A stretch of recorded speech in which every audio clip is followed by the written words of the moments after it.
So I had the idea for Forts way back in 2003. At that time I was playing a game called Bridge Builder. You basically build a structure for a train to cross. I just love the physics model. I thought, this is probably not the only thing that you can do with this.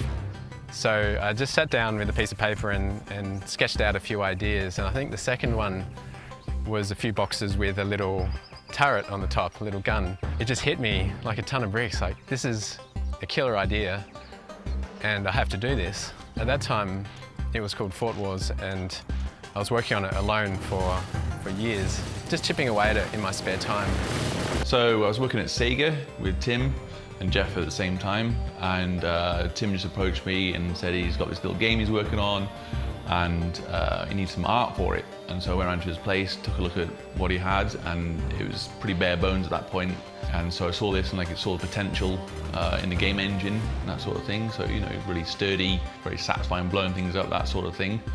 And so I went away and I said I'd do like a sort of an art pass, you know, what kind of art style we could use. The very sort of 2D artillery style of gameplay would suggest things like Worms and that sort of thing. And at the time I was into Metal Slug series of games with their really cute sort of hand-drawn animation. So I sort of drew from that. Let's see, the first time I saw it was in 2008 at Sega, and Tim was working on forts as a sort of pet project. He had it so there was guns on forts and you'd blow up the forts and they'd fall and all sort of physics. And I told him at that time, I said, look, if you ever want some audio for this, I'd love to work on a game like this because it just looks like a lot of fun. Build, fight, destroy, Forts!